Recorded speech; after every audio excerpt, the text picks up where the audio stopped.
Conexão Poder. Oferecimento Titânia Telecom. Soluções para conectar negócios e pessoas. Olá, o Conexão Poder recebe o presidente da ProSoja Mato Grosso, Fernando Cadore, que vem trazer para a gente as últimas informações do setor da produção rural e Mato Grosso, um celeiro da produção mundial, né? Nós tivemos aí essa semana o encerramento do 16º circuito aí da ProSoja, demonstrou bastante representatividade, bastante força, né, presidente? Justamente aí com a presença de autoridades, recorde de público, qual que é a sua avaliação? Bom, primeiramente, muito obrigado pela oportunidade, é um prazer falar o Conexão Poder, né, e poder mostrar um pouco, né, do trabalho da entidade, da ProSoja, dos produtores, né, de soja e milho do estado de Mato Grosso. Então, como você disse, o 16º circuito, a ProSoja retorna, né, pós-pandemia, e aquela carência que havia reprimida, né, e não só do setor produtivo, mas de toda a sociedade, de um evento presencial, acho que se mostrou presente também, é dos motivos que fez a participação ser grandiosa. E o circuito é uma via de mão dupla, é a oportunidade que a gente vai a nossos municípios, a nossa base, entende o que é necessidade do produtor, da porteira para dentro, da porteira para fora, para fazer as diretrizes de ação da diretoria, da entidade, para que ela sirva para atender os anseios do produtor rural, né, do estado de Mato Grosso. E na outra via a gente leva informação, né, esse ano a gente optou por uma palestra que aborda o cenário macroeconômico, o cenário político, né, no ano eleitoral. Apesar da entidade ser uma entidade apolítica, como deve ser, eu acho que é papel do cidadão, é papel institucional mostrar, né, a realidade que se encontra, o cenário que a gente vive, e afinal de contas, gostando ou não, o cidadão é regido pela política, né, independente do ramo que esteja, seja agricultura, seja comércio, seja o cidadão comum, são as políticas públicas que fazem as diretrizes, né, de um estado, de um município, de um país. Chamou a atenção aí nesse evento, nesse encerramento, né, do 16º circuito, esse debate a respeito de levar o setor produtivo, levar o agro, deixar mais popularizado um debate, uma aproximação, uma comunicação melhor com a população. Qual é a necessidade que vocês enxergam? Sem dúvida, ficou muito evidente essa necessidade para nós. Esse é o norte desde que a gente assumiu. Obviamente, além de todos os atributos institucionais, a gente viu a necessidade de mudar esse perfil, principalmente da comunicação e a maneira que se comunica, né? A gente costuma dizer que nós temos problemas em mostrar a realidade para o nosso cidadão, para nós como cidadãos, seja mato-grossense, seja dos grandes centros urbanos, e muitas vezes as narrativas distorcidas acabam entrando nessa lacuna que a gente deixa, e o cidadão acaba reproduzindo as inverdades que muitas vezes não, na maioria das vezes, acabam falando mal do próprio país. Exemplo disso são as narrativas do presidente da França, de alguns artistas que desconhecem a realidade, e nós precisamos mostrar essa realidade, e para que isso aconteça a gente precisa de pessoas que formem opinião, que falem com a sociedade, a imprensa de maneira geral, pessoas que falem nos grandes centros, porque infelizmente o que a gente viu ao longo dos anos foi uma polarização, algumas vezes política, outras vezes a gente não sabe por que interesse.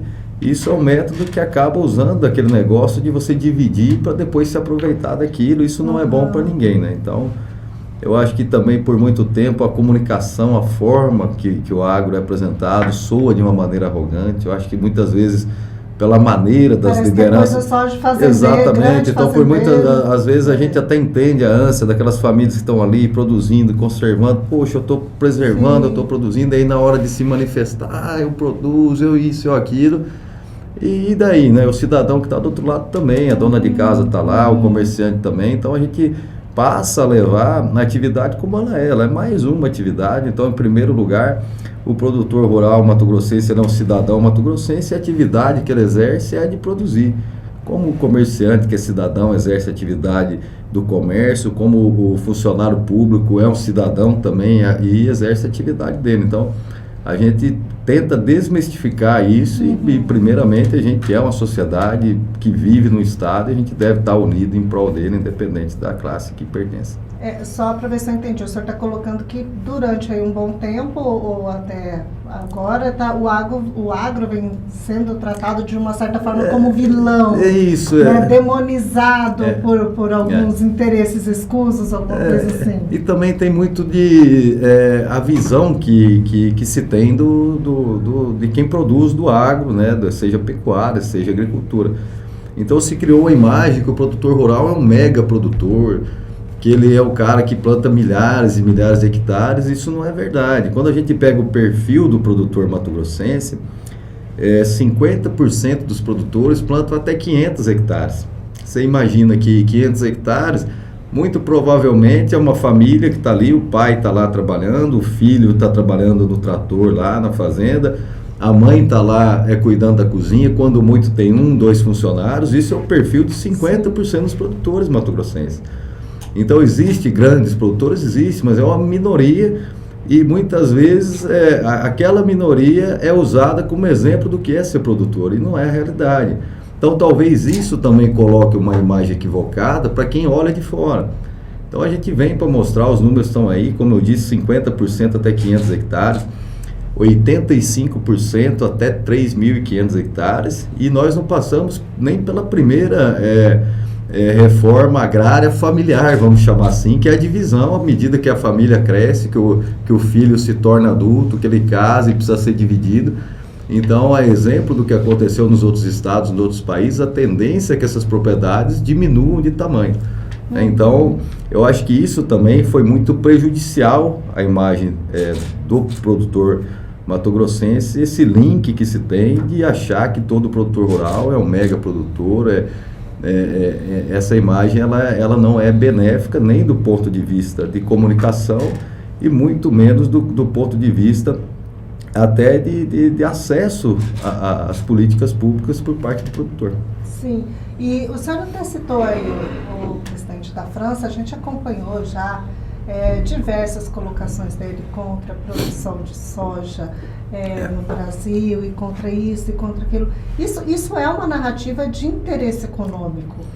Sem dúvida nenhuma, porque a partir do momento que eu coloco sob júdice uma determinada ação, no caso do presidente francês, a ação ambiental do país em questão, ou do estado que é o Brasil, e mais precisamente o Mato Grosso, eu preciso olhar em que ambiente eu estou inserido. Então, vamos inverter o jogo. Eu, presidente da França, que uso 70% do meu território para produção agrícola. Quem está falando, né? Então, vamos lá, eu uso 70% do meu território, a minha base de energia é suja, ela é nuclear, é a base de carvão mineral, é a base de gás natural, petróleo. Totalmente então, já começa por aí.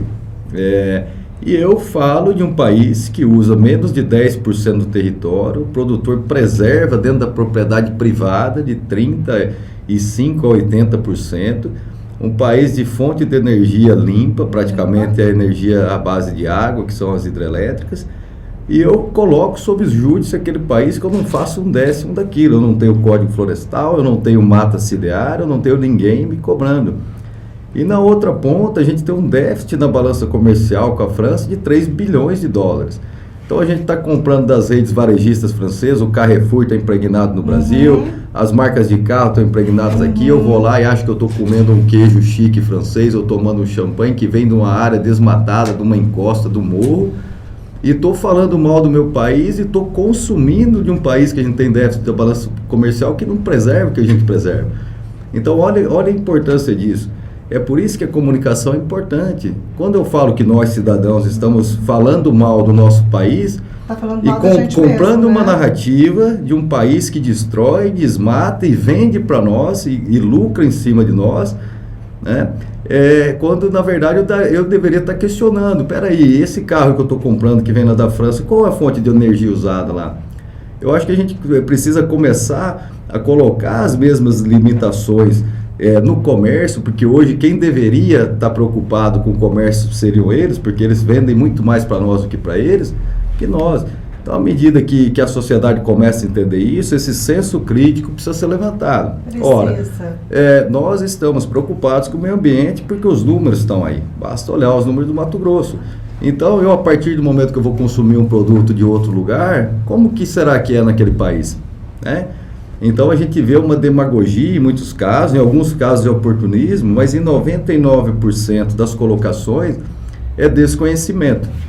Então, cabe a nós, né, levar a verdade. Parece mentira falar um negócio desse, mas hoje levar a verdade é difícil, né, porque o ser humano ele fica numa zona de conforto e muitas vezes tem dificuldade de conhecer o país dele, o lugar que ele vive. Tem, e tem... as pessoas, sua maioria, elas não percorrem, né? A zona rural, então elas não têm esse conhecimento, então fulano falou lá, então tá dito. É isso mesmo, né? É isso mesmo. Justamente por isso essa aproximação maior com a sociedade, né? E só lembrando aí, pegando o gancho que o senhor está falando da sustentabilidade, eu vi a ProSoja receber um selo de carbono neutro agora recentemente também. Isso é justamente por ações da sustentabilidade, né? São ações da sustentabilidade, na verdade é uma ação do governo também, que busca zerar, né, a questão do balanço, a pegada de carbono.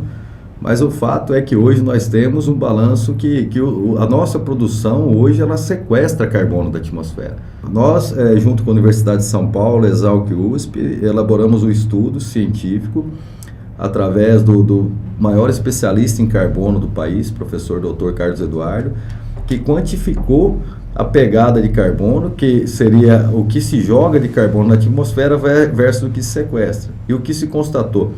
Cada hectare plantado no sistema de plantio direto no estado de Mato Grosso tira da atmosfera 1,6 toneladas de carbono por ano. Está limpando o ambiente. Exatamente. E fora as reservas legais, fora as matas ciliares, e a gente não recebe nada por isso, né? Então, para que a gente está fazendo isso? Ou quem faz isso é remunerado, ou a gente acaba com a narrativa falaciosa, mentirosa, de países que são muito mais poluidores, jogam muito mais gás carbônicos na atmosfera. Então, parece uma brincadeira quando você fala isso. Mas quando você olha a emissão do nosso país, ela é muito menor que a do Reino Unido, que é um país pequeno, muito menor que a da França. Quando fala em China, então nem se compara. O país preserva, faz tudo o que a gente faz e é questionado. Recentemente, o líder chinês falou, pré-COP, que a China não discutiria emissão enquanto não garantisse a segurança alimentar e energética do seu país. Aí a gente não vê nenhum ambientalista, algum pseudo-especialista adolescente batendo na China. Onde está a Greta nesse momento? Né? Cadê os defensores dela? Recentemente, há menos de uma semana atrás... A Greta sumiu faz tempo. Então, né? e essas pessoas que são os professores ambientais, onde eles estão para comentar também? Vamos falar desses outros países. Por que não falar da China? A China é o maior poluidor. É o maior poluidor. Não tem compromisso nenhum com o meio ambiente. Os países da Europa, que a gente tanto consome, às vezes venera, né? Então são narrativas comerciais travestidas de narrativas ambientais que o cidadão acaba comprando por desconhecimento e acaba sendo vetor de coisas horríveis contra a sua própria nação, que deveria e é exemplo para o mundo. O cidadão precisa valorizar mais aí o produtor brasileiro. Na verdade, a produção brasileira. Na verdade, nós cidadãos precisamos criar essa consciência, né? E a partir do momento que eu, como cidadão, começo a refletir, né, e não é nem acreditar no que se fala, é usar dados para falar, ou quando ouvir, falar, peraí, eu vou checar essa informação. Comece fazendo isso, né? Se for comprar qualquer coisa que venha da França, comece a estudar como funciona a parte ambiental na França. Falar, eu vou comprar um negócio francês aqui, eu vou viajar para a França. Olhe como que é a sustentabilidade dele. Eu vou para a Alemanha, vá lá e verifique. Né? Porque muitas vezes a régua que eles nos medem não é a régua que a gente mede eles, e aí quem acaba pagando é a população, é aquele município que deixa de se desenvolver, é aquela criança que poderia sair da linha da pobreza porque a gente trava o desenvolvimento em função dessas narrativas, né? Então, a gente viu recentemente os Estados Unidos liberar a área de plantio em áreas de reserva, de conservação. Eu vi. Onde estão os ambientalistas, né? Então, o que a gente fala, o que a gente pede é que a gente tenha consciência e vamos analisar os dados, os fatos, né, para julgar, e depois de checado vamos comentar, e aí sim com propriedade, para não não acabar sendo injusto. É um ataque econômico. E aí, ainda nessa linha econômica, presidente, a gente viu aí que recentemente o senhor fez uma alerta sobre uma possível formação de cartel aí com relação aos insumos de fertilizantes. O preço extrapolou e aí isso está pesando para o produtor e isso vai pesar para todo mundo. Sim. O que ocorre? O produtor rural ele é tomador de custo, né? Ou seja, ele consegue verificar quanto ele vai gastar, mas não sabe quanto ele vai vender a mercadoria dele. E o mercado de fertilizantes, primeiramente eu quero deixar claro que nós somos a favor do livre comércio. A agricultura é livre comércio. Porém, a indústria de fertilizantes, de químicos e outras indústrias, no mundo são 10 indústrias que detêm o fertilizante, no Brasil menos ainda, em torno de 4 a grande maioria.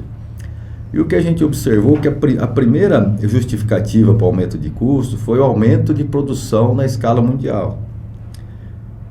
Beleza, a gente acredita e tudo mais.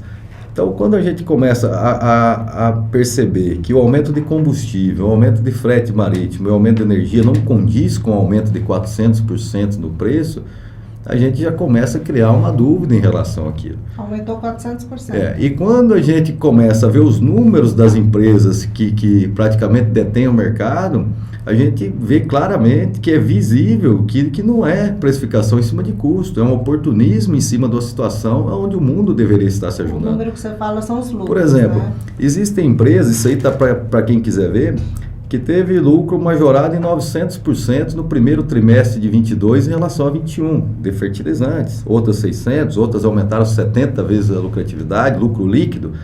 Então, se você aumenta o lucro líquido, quer dizer que você não aumentou o seu custo, concorda? O que é isso? Margear em cima de uma situação de adversidade, margear em cima de uma situação de guerra. Então, isso não é livre mercado. Isso é formação de cartel, talvez seja. Se não for, a empresa que não tiver, não precisa se preocupar. Então, o que a gente pede para o governo? Que use os mecanismos que existem, por exemplo, o CAD é feito para fazer isso, para monitorar, investigar se existe mesmo um domínio de mercado e chamar essas empresas para prestar conta, porque, afinal de contas, o aumento do custo do alimento, que é o aumento do custo para o produtor rural, seja ele de grão, seja ele de carne, seja eles de verdura, porque tudo usa fertilizantes, tudo usa produtos químicos para a sua produção, ele vai aumentar o preço na prateleira do supermercado. Isso que eu ia falar, isso não é um assunto só do produtor. Não, de maneira nenhuma, e essa polarização que se cria acaba fazendo isso, agricultura isso, agricultura aquilo, mas a gente paga a conta quando vai fazer nossas compras, a gente vê o salário sendo depreciado e perdendo o valor de compra, e muitas vezes é com o oportunismo de uma guerra, que é um absurdo, né? Como eu disse aqui, onde o mundo precisa se ajudar, o lucro acima de tudo é colocado, e a gente não tem um ambiente de regulação onde não aumenta a concorrência, que é o que deveria ter, para que o mercado se equalizasse em cima da concorrência, não em cima de um grupo fechado que domina o mercado. A questão da guerra, então, não é uma justificativa para esse aumento, desse boom desse aumento? De maneira nenhuma. A guerra ela precisa precificar o aumento do custo de extração. Fertilizante é uma rocha, uma pedra que é tirada do subsolo, que o custo de produção dela é o custo de extração, o custo de processamento e o custo de transporte. Se eu tive um aumento no combustível, na energia, na ordem de 30%, no frete de 30%, como que eu aumento 400% esse custo? Né? Então, o que a gente pede, pode ser que houve, a não ser que tragam para nós. Então, o questionamento que a gente busca é o seguinte: tragam para nós a explicação por que desse aumento. O custo do agricultor é aberto. Qualquer um que abrir o site do Instituto de Economia Mato Grossense vai saber exatamente quanto o produtor gasta por hectare para fazer sua lavoura. E é um mercado aberto, são quase 10 mil produtores no estado, então a concorrência é evidente. Agora, quando 4 empresas, 5 empresas dominam o mercado e fica obscura a formação do preço, se joga a culpa numa guerra e a gente vê a lucratividade, o margeamento líquido aumentar 1000%, com certeza duvidar da inteligência do produtor rural e da população brasileira, que, como eu disse, é quem amarga o custo dessa domínio, esse monopólio de mercado. E causa aí muita preocupação a questão desse aumento de fertilizante, porque além do aumento de preços que isso gera uma cadeia aí, em geral, E isso também pode gerar, digamos, uma diminuição da produção? Claro. O cara vai investir menos, vai plantar menos, porque está muito caro. Talvez não diminua a área, mas... Sem comida a gente não pode ficar, exatamente, né? Então o que pode acontecer é que se diminua o investimento. E é inclusive a orientação que a gente dá. Use menos, não use, deixe os fertilizantes nos portos, deixe nos navios, que usem estoque. Como a gente disse, o principal insumo é a viabilidade. O que adianta se fertilizar se a margem vai ser negativa? A gente depende de clima, a gente depende de mercado, a gente depende de uma série de variáveis incontroláveis. Então, a primeira conta que você tem que fazer é da viabilidade, né? Então, novamente, a gente apela aí para que os órgãos de controle verifiquem se essa possibilidade que a gente está ventilando é real ou não. Se não for, ótimo, mas nos traga uma explicação plausível para esse aumento injustificável de custo. Como eu disse, o custo do produtor rural é aberto. Uhum. E não temos o risco de sofrer com falta de fertilizantes? Não. Foi passado aquele alerta que teve? Isso é uma conversa fiada que vem para aterrorizar o mercado. E eu comprovo isso desafiando a qualquer um que mostre para nós, ao longo da história, qualquer evento. Nós tivemos guerra do Golfo, guerra de produtores de países que produzem nitrogenados, tivemos inundações de minas de potássio ao longo do tempo. Nunca na história, quando o preço de uma commodity estava abaixo de $8 o bucho, a gente teve falta ou qualquer desabastecimento de fertilizantes. Então é engraçado que quando o preço da commodity está baixo no mercado internacional, ao longo da história nunca aconteceu desabastecimento. Eu desafio qualquer um trazer esse número e mostrar abaixo de $8 o bucho a soja, por exemplo, quando que teve problema, mesmo com guerra, mesmo com embargo, mesmo com divergência entre países produtores de fertilizantes. Porque chegou até a ser discutido muito a questão de segurança alimentar. A segurança alimentar está em dúvida e a gente joga a culpa da segurança alimentar na possível formação de um domínio de mercado, sem dúvida nenhuma. A culpa tem que ser dividida. De onde vem esse domínio de mercado? Domínio de mercado é a maneira que o mercado de fertilizantes se formou. Não são poucas empresas 10 que o senhor no mundo, né? No Brasil, um pouco mais de 4 dominam todo o mercado. No Brasil tem uns 4. Por aí.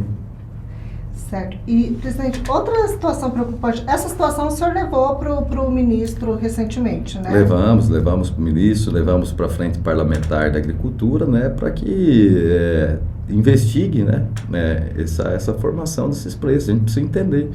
Continuamos fazendo apelo, expliquem para nós de onde vem a alta dos fertilizantes, nós não entendemos. Até porque se o produtor também não aguenta pagar mais, a dona de casa também não aguenta pagar mais, inclusive gostaria de convocar a dona de casa que está nos assistindo aí, a senhora também, você que é cidadão que vai ao mercado, nos ajude a questionar o porquê da alta dos fertilizantes. Nós não entendemos, você também não deveria entender. Então, dona de casa, questione por que aumentou 400% o preço do fertilizante. A gente quer saber. Tá aí a importância de fazer essa comunicação direta. A gente precisa trabalhar junto, porque, sem dúvida nenhuma, o nosso interesse é de produzir com muito menos. E se produzindo com menos, com certeza você tem mais produção, preço mais barato, aumenta a oferta, todas as pontas ganham. Presidente, como está a situação da safra do milho agora? Tem uma previsão de ter uma produção menor? O que isso acarreta? Hoje a gente estima aí que o Mato Grosso tem uma perda na ordem de 10% em função do clima, né? Isso atrelado a um possível plantio menor na Ucrânia, que é um grande produtor de milho, né? A gente pode ter um cenário de um ajuste mais apertado entre oferta e demanda, né? Isso deixa o preço elevado por conta, né, da baixa produção. A gente teve um ano terrível de clima de seca, principalmente na região sul do país, né, na América do Sul, no Paraguai, numa parte da Argentina.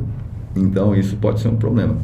E aí, só para quem não está ainda ambientado no assunto, o milho não serve só para a gente cozinhar o milho em casa, fazer pipoca, né? O milho está ali serve como ração, serve também na indústria do etanol, então isso pode ter uma tendência de aumento aí de preço. Para quem estiver ouvindo em casa entender, na verdade o milho é a base, o milho e a soja são a base de praticamente a proteína animal que a gente consome no mundo. Então, quando você está consumindo qualquer tipo de carne, com certeza você está comendo milho de forma indireta, você está comendo soja de forma indireta. A carne de frango, a carne suína, a grande parte da carne bovina hoje está sendo concentrada em confinamento, o leite, gente, o leite, entendeu? Então, toda a cadeia, o peixe, né? A ração que faz ali, entendeu? Até os animais de estimação, tá tudo ali. Fora o consumo direto, o milho é muito consumido de maneira direta, né? Então, está envolvido em toda a cadeia e o milho é um alimento de extrema importância humanitária ao redor do mundo. Primeira cultura em volume é trigo e depois o milho, sem dúvida nenhuma, uma cultura importantíssima no mundo. Então, há esse alerta que pode ocorrer aumento com relação a carne de frango, carne de porco e o etanol, sem dúvida, tudo. Toda a cadeia é ajustável. E o ovo, porque o povo fala assim, gente, o ovo aumentou. Então, tá tudo relacionado. O que o milho tem a ver com o porque ovo? Imagine quem está em casa, o custo de produção, vamos supor aí que para você produzir 1 hectare de soja, você gastava 40 sacas de soja para produzir aquilo, hoje vai mais de 50, mesmo com o preço da commodity aumentando. Por quê? O fertilizante aumentou 400%, os defensivos agrícolas, principalmente os herbicidas, aumentaram muito, as máquinas agrícolas dobraram de preço, combustível subiu, então toda a cadeia subiu, todo mundo margeia em cima do setor. Como eu falei, o produtor rural, ele é tomador de vários insumos no mercado. Então ele vai comprar peça, ele compra o seu trator, ele compra a coletadeira, ele tem que comprar o carro que vai dar assistência, o combustível no gasto diário, todo ano tem que fertilizar, porque a terra de Mato Grosso é uma terra pobre e se não fertilizada não produz.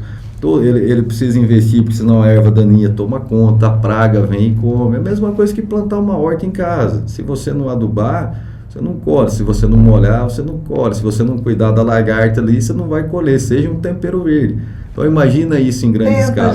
Tenta fazer uma horta em casa. Então, quando esse custo aumenta, automaticamente, para ter viabilidade, o preço do produto vai subir. Não é o produtor que põe preço no produto. Sim, isso é importante explicar. Então, o preço do produto é uma commodity internacional. Então, o preço vai depender das bolsas ao redor do mundo, né?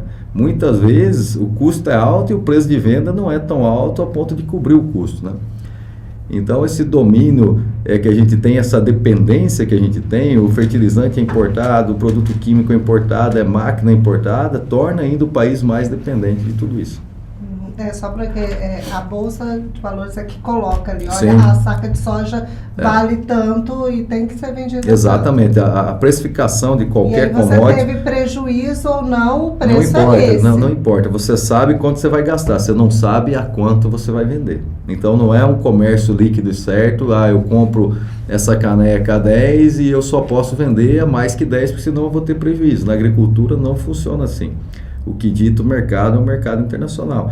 Então eu posso ter gastado R$10 para fazer essa caneca e quando eu for vender o mercado pode estar pagando 8 nela.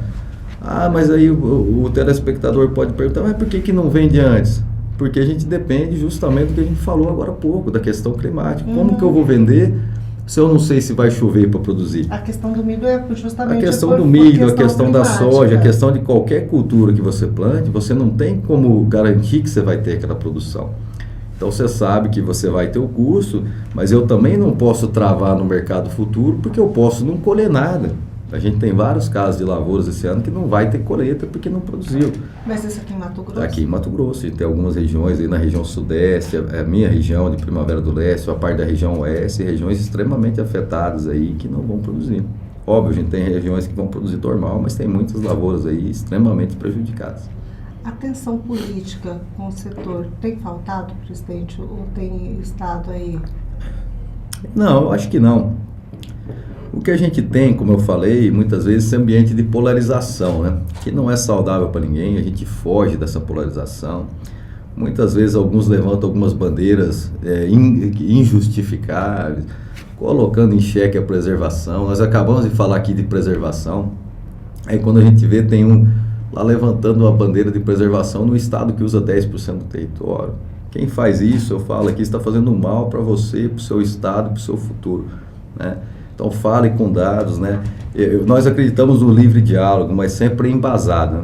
Então esse ambiente de polarização é que acaba sendo desfavorável para todos, para o produtor, para a população. E geralmente quando existe esse ambiente de polarização é alguém que faz aquilo com algum tipo de cunho eleitoral. Para impressionar uma parte do eleitorado, para ter uma visibilidade na mídia, né? E a gente tem que começar a entender e começar a repudiar quem faz isso ou pedir, traga números, né? Traga dados, nos mostre, né? Comprove isso. Só acompanhando aí essa questão da produção de Mato Grosso é um celeiro aí de produção, o estado é gigante em dimensão territorial e a gente, por ser já aí, digamos, né, campeão em produção, a gente deveria estar discutindo altas tecnologias, mas o gargalo aqui ainda é o transporte, ainda é a infraestrutura, né? E infraestrutura que a gente fala ali básica, estrada, né? Não tem estrada para tirar essa produção e o principal corredor, que é a 163, se tornou rodovia da morte. Aqui na imprensa, aqui no Conexão Poder, no Repórter MT, a gente bate sempre nessa tecla, briga bastante por causa disso. Como é que está essa questão aí junto aos produtores? A 163 é uma delas, né? É uma delas e o principal canal de escoamento. Eu vou responder sua pergunta com um número muito simples.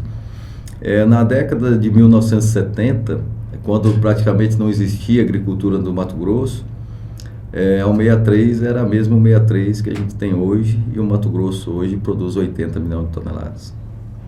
Então, acho que isso só responde qualquer número, qualquer parecer. É inadmissível. É um descaso? É total, né? É um descaso, não só o 163, porque o que acontece hoje? O estado de Mato Grosso é um estado que produz com tecnologia, né? A gente já teve a oportunidade de conhecer países produtores, concorrentes nossos, e eu falo sem medo de errar, e quem quiser pode ir conhecer em loco, aqui ou em qualquer outro país. O produtor mato-grossense produz com mais tecnologia que qualquer outro produtor em qualquer outro lugar do mundo.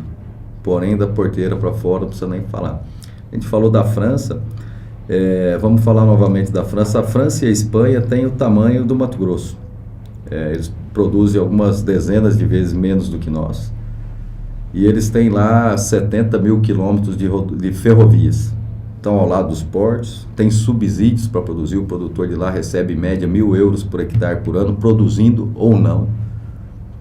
E nós aqui no Mato Grosso não temos estrada, não temos duplicação, temos pouquíssimas estradas estaduais. Pagamos um tributo que só existe aqui, que é o Fundo de Transporte, o FETAB, 2 bilhões de reais. Nem o estado nosso concorrente tem, nem os que estão do lado dos portos. E aqui nós temos 300 quilômetros de ferrovia. Então, acho que esses simples números colocados aí, acho que refletem a realidade que a gente tem. E a estrada não serve só para o produtor rural. Não, a estrada serve para a família que vem, para quem precisa levar uma criança no hospital, para quem precisa usar a estrada para ir trabalhar. A estrada serve, o trem serve para trazer a mercadoria mais barata, para diminuir o custo para o consumidor final também. Então, isso é aquilo que, quando a gente começou a nossa conversa, a gente falou de ser cidadão em primeiro lugar.